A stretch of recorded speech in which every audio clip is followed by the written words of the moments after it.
बिस्मिल्लाहिर्रहमानिर्रहीम। अस्सलामु अलैकुम नाजरीन, आप देख रहे हैं कश्मीर क्राउन और मैं इरफान तिलगामी। नाजरीन, अगरचे हम आए रोज़ औरतों के ख़िलाफ़ हो रहे मज़ालिम के ख़िलाफ़ आवाज़ उठाते रहते हैं, लेकिन शायद हमारा कानून आज बेबस और लाचार बन के रह गया है। जो भी औरतों के ख़िलाफ़ आए रोज़ मज़ालिम में मुलव्विस अफराद होते हैं, शायद उन्हें वक्त पे सज़ा नहीं मिलती है, जिसकी वजह से आए रोज़ इन मज़ालिम में इजाफा होता रहता है।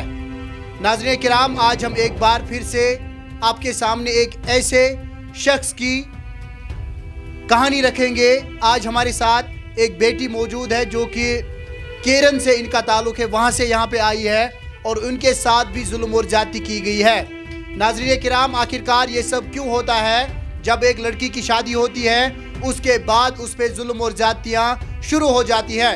क्या ये बेटियां किसी की लख्त जिगर नहीं होती है?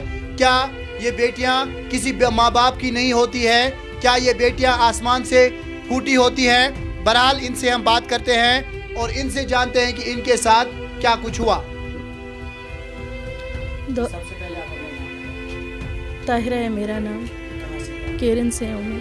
क्या मसला हुआ? जी 5 साल हो गए मेरी शादी को, तो ये 4 साल का मेरा बेटा भी है। 5 सालों में उसने मुझे सताना शुरू कर दिया, मारना पीटना। बस इसी तरह करते करते 2 साल हो गए। 2 साल से उसने मुझे मार के घर से निकाला और इसी तरह वो मुझे धमकी देता रहा कि तुझे मैं वापस नहीं लूँगा, तुझे मैं तलाक दूँगा, तलाक दूँगा। इस तरह करते करते उसने 2020 दिसंबर में 5 महीनों से मुझे ट्रिपल तलाक बाय डॉग भेजा। तो मुझे कहीं से कोई मदद नहीं मिली, ना ही कानून से, ना ही किसी जगह से। कोर्ट के दर दर के चक्कर में काटती हूँ। तो FIR लगा 2.5 महीने से, अभी तक कुछ चालान नहीं, कुछ नहीं उसको। क्या वजह हुई कि आपको सताया?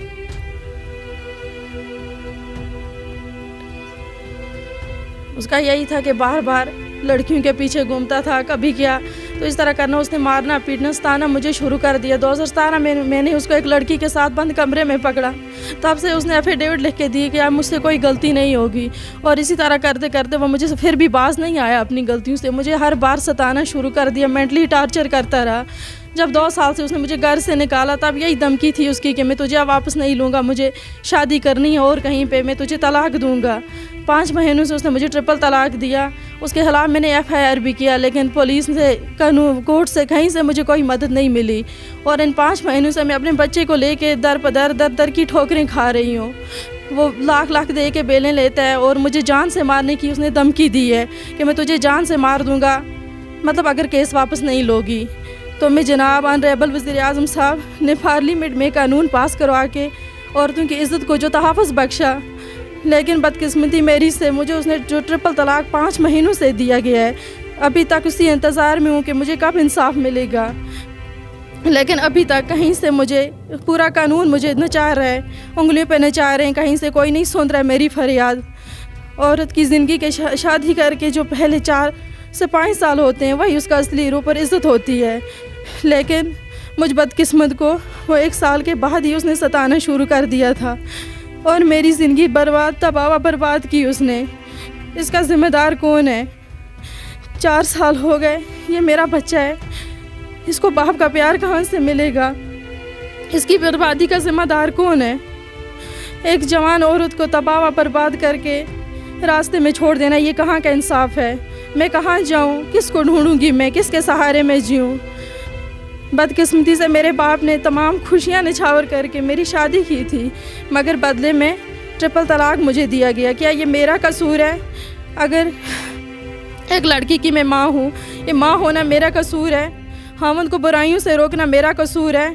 हाँ, लड़का दूसरी लड़कियों के पीछे पीछे चले, उसको वहाँ से रोकना ताकि दूसरी लड़कियों की ज़िंदगी बर्बाद ना हो, क्या यही मेरा कसूर था? मुझे तालीम से रोका गया, दूर रखा गया, क्या ये मेरा कसूर था? मेरी गुजारिश है आप के मदद से अपॉइंटमेंट दिलाई जाए ताकि मैं IG कश्मीर और जनाब गवर्नर साहब से अपनी फरियाद लेकर जाऊं। अगर बिहार में इसी ट्रिपल तलाक पर एक आदमी को 8 साल की सज़ा मिली है, तो क्या इसके लिए 6 साल की सज़ा भी नहीं है? जरा इतना इंसाफ नहीं है मेरे लिए। मैं 5 माह से दर दर की ठोकरें खा रही हूँ, भीख मांग के इस अपने बच्चे को पाल रही हूँ। तो क्या हम औरतों का अल्लाह के बगैर कोई सहारा नहीं है। मुझे तो उसने जान लेने की धमकी दी है, क्योंकि उसके साथ 10 आदमी गुंडे हैं जो इसकी 10 लाख की गाड़ी इसने रखी है, उसमें घूमते हैं कि आपको गाड़ी के नीचे को चल देंगे, आपके घर वालों को हम जान से मार देंगे अगर आपने केस वापस नहीं लिया, क्योंकि मुझे कानून कुछ नहीं कर सकता। वो उसके मतलब हर बार मुझे यही धमकी है, जान से मारने की धमकी दे रहा है वो मुझे, केस वापस ले रहा है, बोल रहा है केस वापस ले लो, नहीं तो हम आपको मार देंगे, आपके बच्चे को या आपके घर में किसी को भी मार देंगे हम जान से।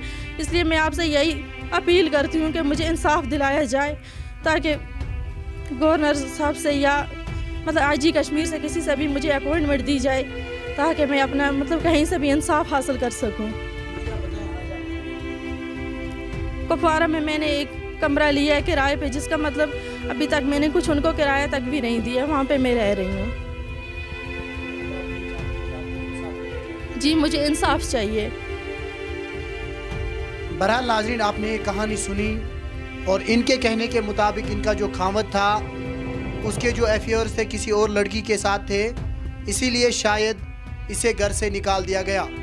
और इसका ये भी कहना है कि आज तकरीबन 5 महीने से ये अपने इस छोटे बच्चे को लेके दर दर की ठोकरें खा रही हैं। अगरचे इसने तमाम दफातर के चक्कर काटे, चाहे कोर्ट हो चाहे पुलिस हो, लेकिन आज तक इसे कहीं से भी इंसाफ नहीं मिला। न जाने क्यों इनके खिलाफ कोई भी कार्रवाई अमल में नहीं लाई जा रही है।